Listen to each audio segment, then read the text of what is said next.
ആകാശവാണി. നമസ്കാരം. വാർത്തകൾ വായിക്കുന്നത് ഉദയൻ കിളിയന്നൂർ.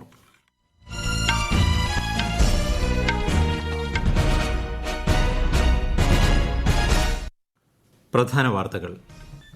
2 ദിവസത്തെ സന്ദർശനത്തിനായി രാഷ്ട്രപതി ദ്രൗപദി മുർമു ഗുജറാത്തിലെത്തി. മഹർഷി ദയാനന്ദ സരസ്വതിയുടെ 200ാം ജന്മവാർഷിക ആഘോഷങ്ങളിൽ രാഷ്ട്രപതി പങ്കെടുത്തു. UPI സാങ്കേതികവിദ്യ യുണൈറ്റിംഗ് പാർട്ട്നേഴ്സ് വിത്ത് ഇന്ത്യ എന്ന പുതിയ ഉത്തരവാദിത്വം കൂടി നിറവേറ്റുകയാണെന്ന് പ്രധാനമന്ത്രി നരേന്ദ്രമോദി. ശ്രീലങ്കയിലും മൌറീഷ്യസിലും UPI സേവനങ്ങൾക്ക് തുടക്കമായി. പ്രധാനമന്ത്രി നരേന്ദ്രമോദിയുടെ 2 ദിവസത്തെ ഔദ്യോഗിക UAE സന്ദർശനത്തിന് നാളെ ആരംഭം. ബീഹാറിൽ മുഖ്യമന്ത്രി നിതീഷ് കുമാർ സർക്കാർ നിയമസഭയിൽ വിശ്വാസ വോട്ട് നേടി. 129 അംഗങ്ങൾ പിന്തുണച്ചു. സംസ്ഥാന ബജറ്റിന്മേലുള്ള പൊതുചർച്ചയ്ക്ക് കേരള നിയമസഭയിൽ ഇന്ന് തുടക്കമായി. ISL ഫുട്ബോളിൽ കേരള ബ്ലാസ്റ്റേഴ്സ് പഞ്ചാബ് FC മത്സരം അല്പസമയത്തിനകം. വാർത്തകൾ വിശദമായി. 2 ദിവസത്തെ സന്ദർശനത്തിനായി രാഷ്ട്രപതി ദ്രൗപദി മുർമു ഗുജറാത്തിലെത്തി. ആര്യസമാജ സ്ഥാപകനായ മഹർഷി ദയാനന്ദ സരസ്വതിയുടെ 200ാം ജന്മവാർഷിക ആഘോഷങ്ങളിൽ രാഷ്ട്രപതി പങ്കെടുത്തു. മഹർഷി ദയാനന്ദ സരസ്വതി 19ാം നൂറ്റാണ്ടിൽ രാജ്യത്തിന് സാമൂഹിക നീതിയുടെയും ആധുനികതയുടെയും പാത കാണിച്ചുകൊടുത്തതായി മോർബി ജില്ലയിൽ നടന്ന ചടങ്ങിനെ അഭിസംബോധന ചെയ്തുകൊണ്ട് രാഷ്ട്രപതി പറഞ്ഞു. സൂററ്റിലെ Sardar Vallabhbhai national institute of ടെക്നോളജിയിലെ 20ാമത് ബിരുദദാന ചടങ്ങിലും രാഷ്ട്രപതി പങ്കെടുത്തു. 1434 വിദ്യാർത്ഥികൾ ബിരുദം സ്വീകരിച്ചു. രാജ്യത്ത് നിയമന പ്രക്രിയ സുതാര്യമാക്കാൻ കേന്ദ്ര സർക്കാരിന് സാധിച്ചതായി പ്രധാനമന്ത്രി നരേന്ദ്രമോദി. റോസ്ഗർ മേളയുടെ 12ാം ഘട്ടത്തിന്റെ ഉദ്ഘാടനം വീഡിയോ കോൺഫറൻസിംഗിലൂടെ നിർവഹിക്കുകയായിരുന്നു അദ്ദേഹം. എല്ലാവർക്കും സ്വന്തം കഴിവുകൾക്ക് അനുസരിച്ച് തുല്യ അവസരം ലഭിക്കുന്നതിനായി നിയമന പ്രക്രിയ വേഗത്തിലാക്കാനാണ് സർക്കാർ ശ്രമിക്കുന്നതെന്നും പ്രധാനമന്ത്രി പറഞ്ഞു. വികസിത ഭാരതത്തിൽ സർക്കാർ ഉദ്യോഗസ്ഥർക്ക് നിർണായക പങ്കുണ്ടെന്നും പുതുതായി നിയമിതരാകുന്നവർ ഇതിന് ഊർജ്ജം പകരുകയാണെന്നും പ്രധാനമന്ത്രി പറഞ്ഞു. രാജ്യത്തെ 47 കേന്ദ്രങ്ങളിലായി നടന്ന റോസ്ഗർ മേളയിൽ 1 ലക്ഷം പേർക്കാണ് നിയമന പത്രങ്ങൾ കൈമാറിയത്. UPI സാങ്കേതികവിദ്യ യുണൈറ്റിംഗ് പാർട്ട്നേഴ്സ് വിത്ത് ഇന്ത്യ എന്ന പുതിയ ഉത്തരവാദിത്വം കൂടി നിറവേറ്റുകയാണെന്ന് പ്രധാനമന്ത്രി നരേന്ദ്രമോദി. ഇന്ത്യയുടെ യൂണിഫൈഡ് പേയ്മെന്റ് ഇൻഫേസ് UPI സേവനം ശ്രീലങ്കയിലും മൌറീഷ്യസിലും പ്രവർത്തനമാരംഭിച്ച അവസരത്തിൽ സംസാരിക്കുകയായിരുന്നു അദ്ദേഹം. इंडियन ओशन क्षेत्र के 3 मित्र देशों के लिए आज एक विशेष दिन है. अपने ऐतिहासिक संबंधों को आज हम आधुनिक डिजिटल रूप से जोड़ रहे हैं. ये हमारे लोगों के विकास के लिए हमारे कमिटमेंट का प्रमाण है. फिनटेक कनेक्टिविटी के माध्यम से केवल क्रॉस बॉर्डर ट्रांजैक्शंस की ही नहीं, क्रॉस बॉर्डर कनेक्शन को भी बल मिलेगा. പ്രധാനമന്ത്രി നരേന്ദ്രമോദി, ശ്രീലങ്കൻ പ്രസിഡന്റ് റനിൽ വിക്രമസിംഗെ, മൌറീഷ്യസ് പ്രധാനമന്ത്രി പ്രവിന്ദ് ജഗന്നാഥ് എന്നിവർ UPI സേവനങ്ങളുടെ പ്രവർത്തനാരംഭത്തിന് സാക്ഷ്യം വഹിച്ചു. പ്രധാനമന്ത്രി നരേന്ദ്രമോദി ഔദ്യോഗിക സന്ദർശനത്തിനായി നാളെ UAEയിലേക്ക് തിരിക്കും. UAE president Sheikh Mohamed bin Zayed Al നഹ്യാനുമായി അദ്ദേഹം ഉഭയകക്ഷി ചർച്ചകൾ നടത്തും. UAE വൈസ് പ്രസിഡന്റ്, പ്രധാനമന്ത്രി എന്നിവരുമായും അദ്ദേഹം കൂടിക്കാഴ്ച നടത്തും. ദുബായിൽ നടക്കുന്ന ലോക ഗവൺമെന്റ് ഉച്ചകോടിയിലും അദ്ദേഹം വിശിഷ്ട അതിഥിയായി പങ്കെടുക്കും. അബുദാബിയിലെ ആദ്യ ഹിന്ദു ക്ഷേത്രമായ സ്വാമിനാരായൺ സൻസ്ഥ ബാബ്സ് മന്ദിറിന്റെ ഉദ്ഘാടനം പ്രധാനമന്ത്രി നിർവഹിക്കും. ഇന്ത്യ ബംഗ്ലാദേശ് ജലവ്യാപാരം ആരംഭിച്ചു. ഗംഗാ നദി തുറമുഖങ്ങളായ പശ്ചിമ ബംഗാളിലെ മൊയ, ബംഗ്ലാദേശിലെ സുൽത്താൻഗഞ്ച് ജലപാതയിലൂടെയുള്ള വ്യാപാരമാണ് ആരംഭിച്ചത്. കേന്ദ്ര സഹമന്ത്രി ശന്തനു താക്കൂർ മൊയ തുറമുഖത്ത് ആദ്യ ചരക്ക് കപ്പൽ ഫ്ളാഗ് ഓഫ് ചെയ്തു. ബീഹാറിൽ മുഖ്യമന്ത്രി നിതീഷ് കുമാർ സർക്കാർ നിയമസഭയിൽ വിശ്വാസ വോട്ട് നേടി. 243 അംഗ സഭയിൽ 129 പേർ പ്രമേയത്തിനെ പിന്തുണച്ചു. പ്രതിപക്ഷമായ RJDയും കോൺഗ്രസും ഇടതു പാർട്ടികളും വോട്ടെടുപ്പ് പ്രക്രിയ ബഹിഷ്കരിച്ചു. പ്രതിപക്ഷ പാർട്ടികളുടെ അഭാവത്തിലാണ് നിതീഷ് സർക്കാർ അനുകൂല പ്രമേയം പാസാക്കിയത്. മഹാരാഷ്ട്ര മുൻ മുഖ്യമന്ത്രിയും മുതിർന്ന കോൺഗ്രസ് നേതാവുമായ അശോക് ചവാൻ കോൺഗ്രസ് പാർട്ടി പ്രാഥമിക അംഗത്വവും നിയമസഭാ അംഗത്വവും രാജിവെച്ചു. മഹാരാഷ്ട്ര നിയമസഭാ സ്പീക്കർ രാഹുൽ നർവേക്കറിന് അദ്ദേഹം രാജിക്കത്ത് സമർപ്പിച്ചു. സ്പീക്കർ രാജി സ്വീകരിച്ചു.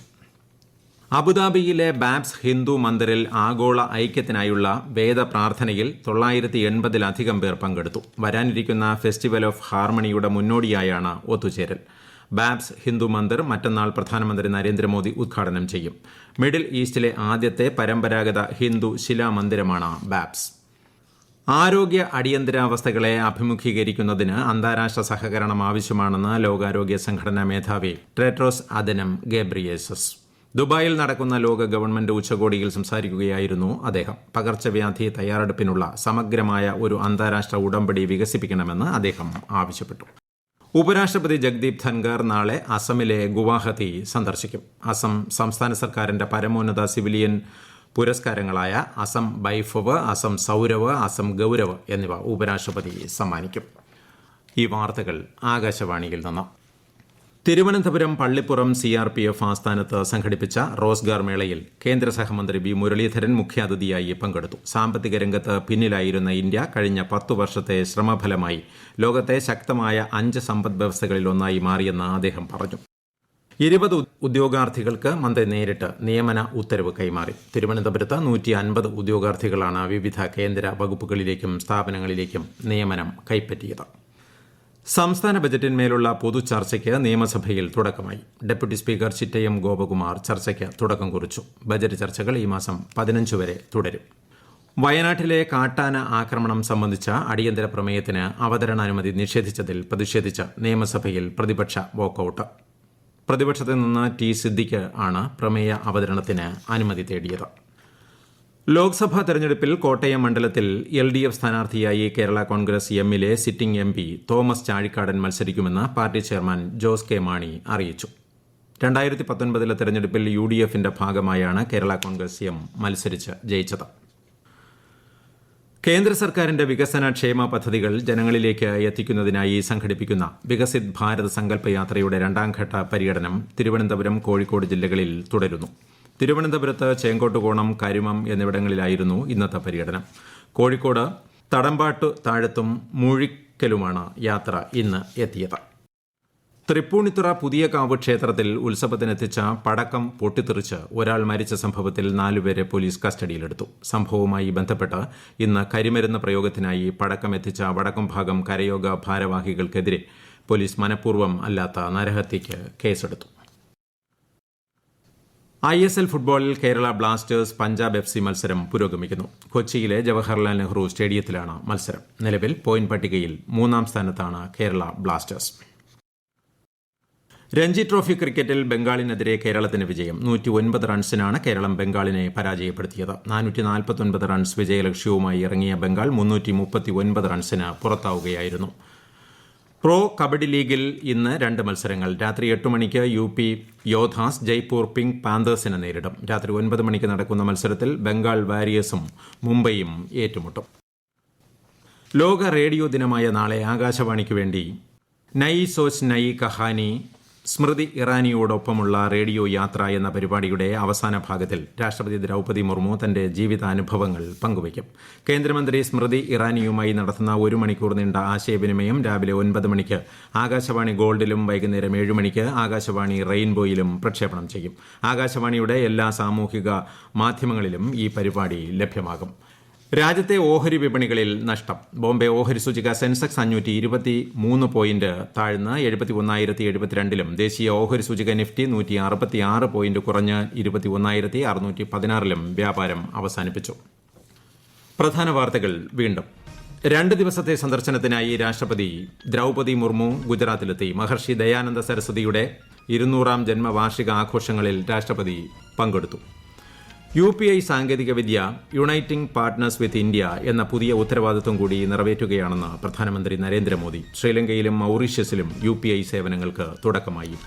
പ്രധാനമന്ത്രിയുടെ 2 ദിവസത്തെ ഔദ്യോഗിക UAE സന്ദർശനത്തിന് നാളെ ആരംഭം. ബീഹാറിൽ മുഖ്യമന്ത്രി നിതീഷ് കുമാർ സർക്കാർ നിയമസഭയിൽ വിശ്വാസ വോട്ട് നേടി. 129 അംഗങ്ങൾ പിന്തുണച്ചു.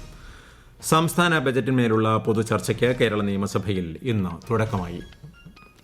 ISL ഫുട്ബോളിൽ കേരള ബ്ലാസ്റ്റേഴ്സ് പഞ്ചാബ് FC മത്സരം പുരോഗമിക്കുന്നു. വാർത്തകൾ കഴിഞ്ഞു. അടുത്ത വാർത്താ പ്രക്ഷേപണം രാത്രി 8:35-ന്.